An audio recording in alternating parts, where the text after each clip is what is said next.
Well, thank you very much, Dr. Landis, for the privilege of being able to speak at this conference and taking one of these sessions. Now, I've only got 20 minutes, and I've been encouraged to make sure I try and finish on time. So I'm trying to look at that clock, and hopefully we'll make it.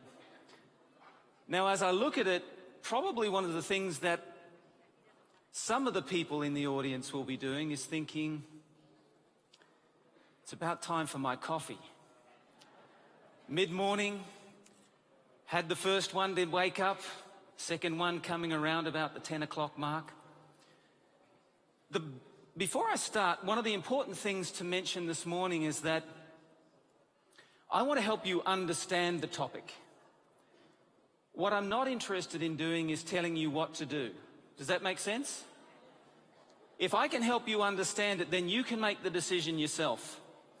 And it was interesting as I was sitting up the front here, and I won't take too much in terms of the sort of background introduction, but I was just hearing some comments about the talk as it was coming up. And it is one of those things that I'm really conscious that I'm not here to tell you what to do. And I'd love to sort of take that off at one stage and show you Christ was not here to tell you what to do either. But he identified what the issues are and where you can find help and where the best pathways are. So let's have a look at that this morning. Caffeine, is it good for your brain? And I'm going to wander around a little bit, but this was just a comment from T.R. Reid from an article that was in the National Geographic. Slurped in black coffee or sipped in green tea, gulped down in a soda or knocked back in a headache pill, caffeine is the most popular psychoactive drug. It's true. More popular than pretty much anything else, particularly in the West. This is a comment by Jay Doria, published in the British Journal of Nutrition, a good journal. Coffee drinking is used for social engagement, leisure, enhancement of work performance, and well-being. Unlike other functional foods, the wide use of coffee drinking impacts a broad demographic from children to the elderly, with a wide spectrum of health benefits. It's interesting, as I was catching a train not so long ago, coming from one of our western suburbs through into the city, and the western suburbs tend to be a little bit lower in terms of socioeconomic status, And I saw a mother with her child in the pram, and in the baby's bottle was Coca-Cola. Now, if it is, as this particular academic says, that it is actually a wide range of benefits for children and elderly, she was doing a good thing. We'll see whether or not we all should be doing that. So the question is, and it is an important issue, particularly within the Adventist Church, is caffeine a positive addition to a healthy lifestyle? Now, notice I didn't say coffee, and I didn't say tea, and I didn't say Red Bull. I've said caffeine, and I think that this is where some of the confusion comes in. So what I'm going to be focusing on is caffeine, and of course, you know where it comes from all of those different places. So a couple of things just with the background. First started, as far as we know, about 400 BC, the Olmecs, American civilization. They used cacao. And yes, cacao, the coffee bean, does actually have caffeine. It's got more theobromine, but that's another talk for another time. Tea was consumed in China in the 6th century AD, coffee drinking in the Middle East from about the 15th century, so the 1400s. Sufi monks, in fact, drank coffee to stay awake during prayers. Now, I wonder whether that's why some of our pastors are encouraging it into their churches. Keep people awake for the sermon. The question is it keeping them awake and able to think and worship? We'll follow that a little bit later. And carbonated beverages, Coca-Cola back in 1866 here in the United States. Just as a little bit of background, you can have a look if you've got an instant coffee around about 80 milligrams, percolated coffee, that can go up to 200. Decaffeinated coffee, essentially none. Decaffeinated tea, essentially none. Tea, a little bit less than coffee generally, and there's a difference between green teas, which tend to be quite low, up to about 10 to 20, and the black teas. Coca-Cola, around about the same as a tea. There is some in milk chocolate, that would be a Mars bar. And then energy drinks like Red Bull, about the same as a coffee. And it's interesting that the energy drinks don't necessarily have more per shot, but because the shots are smaller and there is a tendency, particularly for some in the population, the younger ones generally, to have more of them, they can be more risky. So we're going to talk about the brain mostly, but I'll just give a little bit of background to some of the other areas in which caffeine might be of benefit. So there is, and in terms of a meta-analysis published in 2010, and that's looking at a whole range of different studies, it identified that in terms of colorectal cancer, you've got around about a 13% reduced risk of developing colorectal cancers if you are a heavy coffee drinker. Now, there are some negatives. We're going to look at those a little bit later, but that's interesting. Now, one of the things that it's probably associated with is that caffeine stimulates what's called the migrating motor complex, which is that kind of peristaltic movement that gets the bowel moving. Now, for people who aren't having a particular good diet, that can be a positive thing. And I know it was popular some time ago. I don't know about now. But caffeine enemas in Hollywood was something that people were reporting a lot. And that was to do this, kind of unblock the thing. Now, that's a medicinal use. And if you have a good vegetarian, or at least if you have a good vegetable and fiber-rich diet, and make sure that you get plenty of fluid in there as well, you're not going to have a problem with mobility in that part of the body. But a medicinal, possibly. Osteoporosis, meta-analysis again, increased risk of fractures in women. We know it increases calcium excretion. And so for particularly women, there seems to be a risk. For heart disease, particularly if you are what's called a low metabolizer, and this is one of the concerns or frustrations I have with a talk like this, with 20 minutes, what would be fantastic if we had opportunity for questions afterwards, or even a breakout session. But unfortunately, that's not possible today, so you'll just have to hold your questions for me afterwards. But yes, there is an increased risk of myocardial infarction. Diabetes, a really confusing one for a lot of people, and what's interesting is that one of the studies that came out in 2014 showing that there was a reduced risk of developing diabetes, but it was both for caffeinated and decaffeinated coffee drinkers. So it wasn't actually the caffeine, more what was in the coffee bean, which was interesting. And if I go further, there was another study that showed that, in fact, if there was sugar put in either the coffee or decaffeinated, that then it negated that. And in fact, a further study that came out a little bit more recently in 2017, which showed that caffeine actually increases your blood sugar level if you're a diabetic and actually makes your diabetes worse. So overall, probably not a positive thing. But let's step away from now the whole body and let's have a look at what it affects and how it affects the mind and the brain. So caffeine can increase, this is the positives, increases the dopamine release. So some of this is positive, potentially acutely augmenting the serotonergic system. So this is actually making you feel positive. Elevates your mood, sociability, makes you feel like you've got energy. I'm going to touch on that energy bit a little bit later on. It actually doesn't give you energy. It just makes you feel as if you've got some. Caffeine decreases reaction times and improves vigilance. Now, what that means is that if you're doing something that you need to react, then you can do that a little bit quicker, which is why it's not allowed in sport. But it improves vigilance or attention. We'll see a little bit more of this later on, intention, but it means that now I'm awake. The question is, you can be awake, but is anybody home? Can you actually think? So tasks requiring speed are more sensitive to caffeine's benefits than tasks requiring intellectual power. So yes, if you're just reacting to something, you can react pretty quick, even verbally or physically. But if it requires you to think, there's another bigger problem. And we'll look at that a little bit more. Caffeine increases arousal, same sort of thing, attention, but it does not improve memory formation. So it doesn't improve memory at all. And there's been a lot of confusion over that, and more recent studies showing behavioral and functional MRIs results are consistent with actually detrimental effects of caffeine on working memory. It's not surprising because caffeine actually has an effect on what we call the stress response, which is something I'll look at a little bit later. Let me tell you how caffeine works.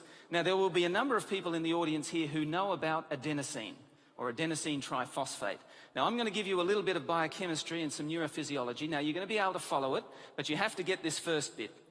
This thing of adenosine triphosphate, it's just an adenosine molecule with 3 phosphates. That's what the tri is. So it's an adenosine molecule with 3 phosphates. It'll make sense in a minute.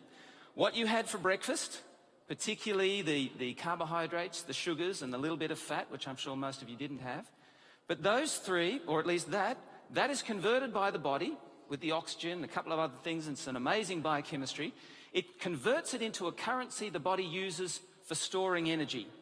And that's this molecule ATP. That's your energy molecule in the body.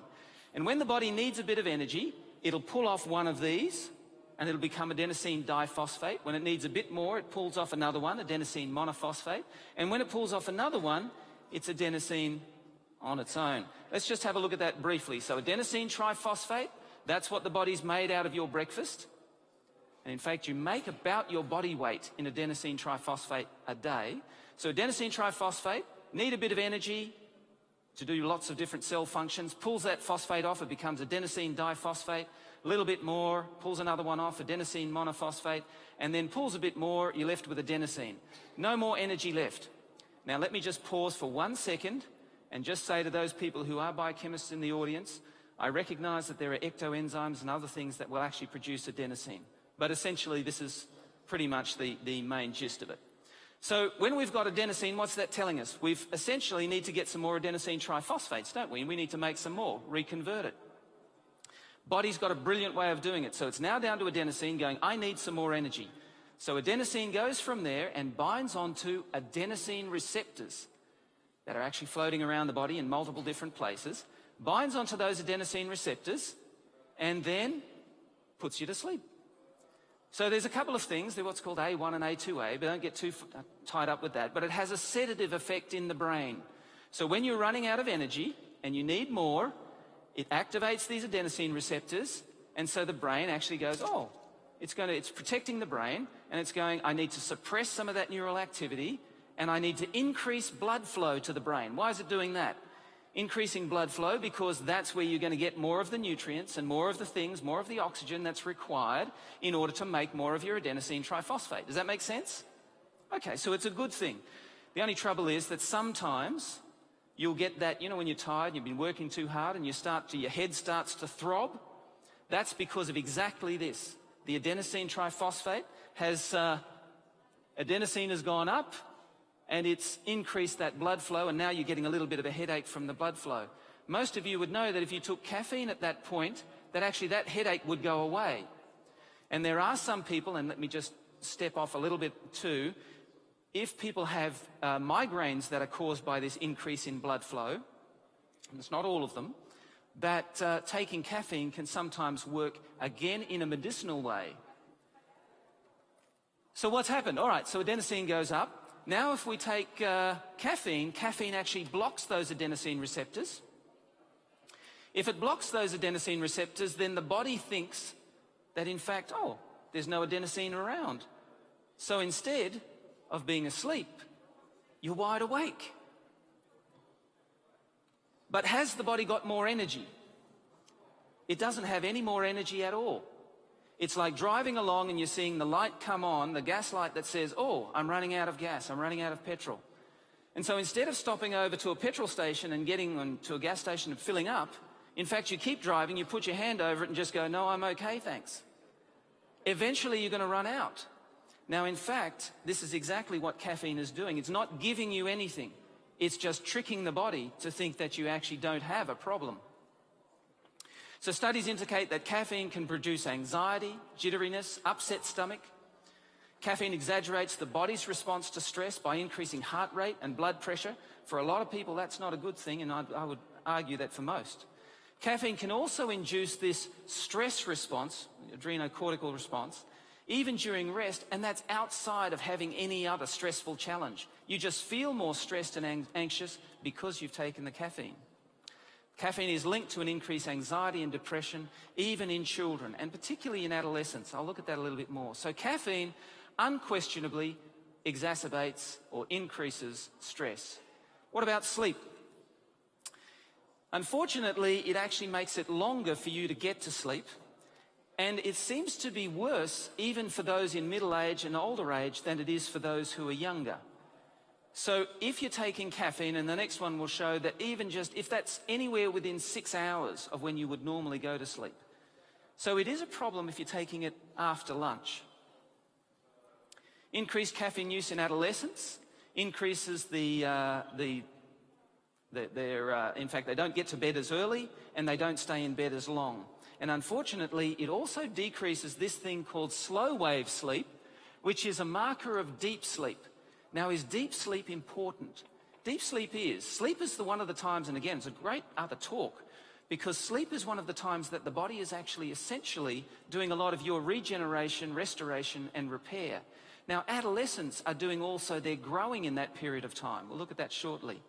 But this particular author makes the comment, because deep sleep is involved in this recovery or regenerative process, maybe caffeine, and it's affecting their capacity to go into deep sleep, so they don't go into deep sleep quite as much, that it might affect their development of neural networking.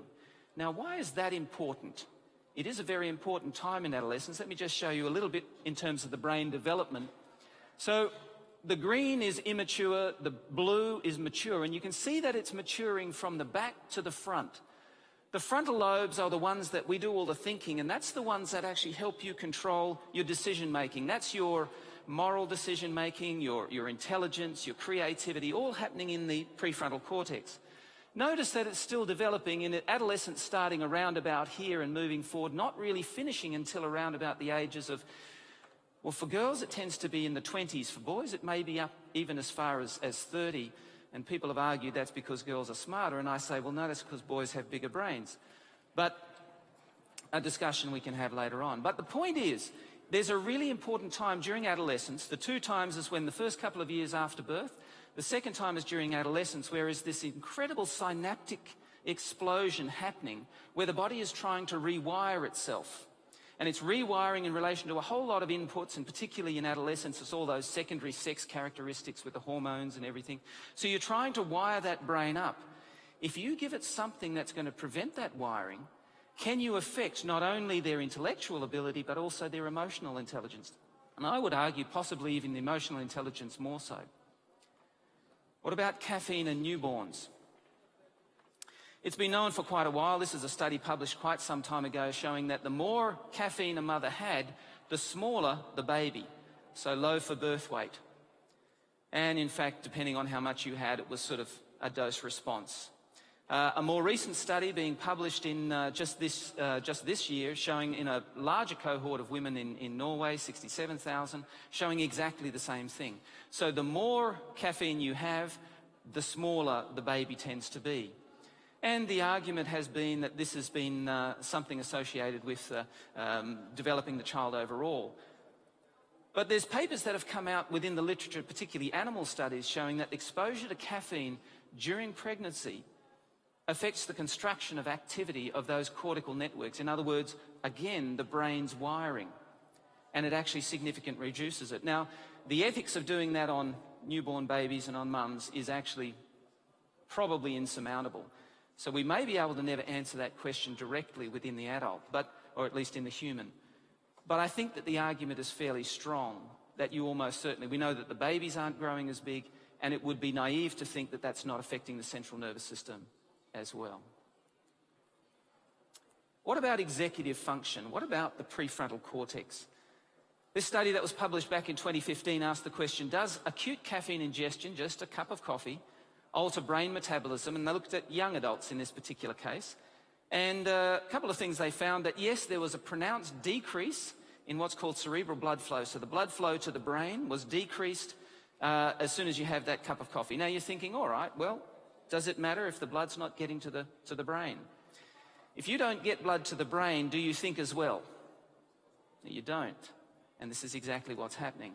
And in fact, they saw that it wasn't just the whole brain. There were areas that were affected even more so. And this area, the dorsolateral prefrontal cortex, which is particularly vulnerable, it actually occurred there fastest and earliest.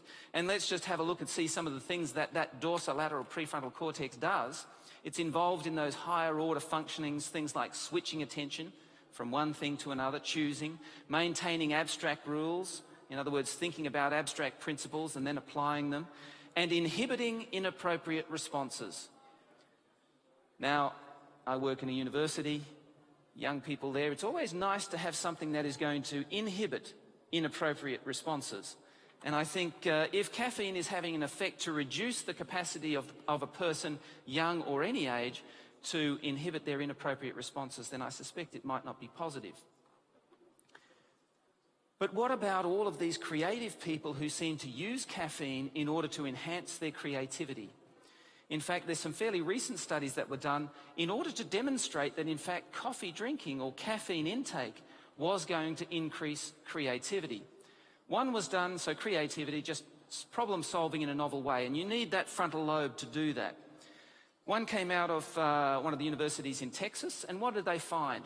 Contrary to what they thought they would find, a decrease in creative thinking identified by a decrease in fluency scores. Overall, originality and elaboration scores were seen in individuals who received, and they just used a caffeinated gum compared to placebo. In other words, they were less creative when they had the caffeine. There was another study that came out of Advances in Consumer Research back in 2014, and they were looking at the same thing, thinking again, this time they used coffee, thinking that it would increase their creativity. Instead, the results were that it led to overall levels, or lower overall levels of creativity than non-caffeinated beverages. Not surprising when you realize, as I've shown you just before, that taking caffeine actually reduces blood flow to the very part of the brain that you want to be thinking well. What about caffeine and dementia? Now, we hear people talking about it, and I know a couple of neurologists who are suggesting that caffeine is good for people with Alzheimer's. Now, unfortunately, the data is coming out to show that it actually reduces particularly the generation of neurons within the part of the brain that's particularly vulnerable in Alzheimer's associated with memory, and that's the hippocampus. It's been known in animals for some time, but in humans it's also being demonstrated. In addition to that, we think that caffeine may actually inhibit an exercise-induced development of this brain-derived neurotrophic factor. Now, we're actually doing that study at the moment, and I wish I had the results to show you. I won't have those until probably October, so it'll be fascinating to be able to present those. But what we do think is happening, we know that when you block we know that the adenosine receptor is needed for this neurotrophic factor, this molecule that goes up in the brain, really important hormone that actually stimulates not only synapse connections, but also increase in neuronal growth in areas like the hippocampus. If you block the adenosine receptors, animal studies have shown that it actually reduces that BDNF production. So we're having a look at it in humans and seeing whether it's there. Now, some of the confusion might come in because if you do give caffeinated beverage to somebody who has a disease like Alzheimer's, you will find that, again, they may be more attentive. And we've said that caffeine actually increases your attention. It just means their eyes are open, they're looking at you, they can respond in a linear fashion, but they cannot think, and it doesn't improve their thinking nor their memory. It's a little bit like, as I've said, the lights are on, the eyes are open, but nobody's home. All right, caffeine, adenosine receptors, a little bit more. Just essentially this one, it attenuates frequency-induced long-term potentiation. That's another one of basically saying caffeine is unlikely to improve memory in the aged. So in summary, caffeine can increase your perception of being awake, elevates your mood temporarily. High intakes may be slightly protective against colorectal cancer, but it can also increase heart disease, particularly for those with slow caffeine metabolism, increase risk of osteoporosis, particularly in women, increase the risk of low birth weight babies, probably neuronal development along with overall growth, increase your participation in anxiety, produce poorer sleep quality, reduce blood flow to the frontal lobe, which is going to affect your executive function, your ability to think, and reduce creative thinking and problem solving, reduce hippocampal neuronal growth, and no benefit at all for memory. Let me just make a quick spiritual link, and I realize that my time is gone. We're admonished by Paul in the Philippians to let this mind be in you, which was also in Christ Jesus. And think about what Christ did. He was somebody who showed incredible intellect, maintained unreserved love for all, solved complex problems. I love the way he dealt with the women at the well, as well as the way he dealt with the questions from the tax, about tax from the lawyers, etc. Maintained mental, psychological composure in extremely difficult circumstances. Are we assisting the development of Christ-like minds, Christ-like characters by including a substance that increases our stress, reduces our sleep quality and quantity, and probably neuronal development, at least in the young, and reduces our capacity to think broadly and control emotions and behavior? I'm not saying we can't think normally and behave normally, essentially within a norm, but the norm is actually very broad, and we need to be way above that. So let me just put to you that caffeine is actually a drug. It's not a nutrient, and I'll leave you with that final comment.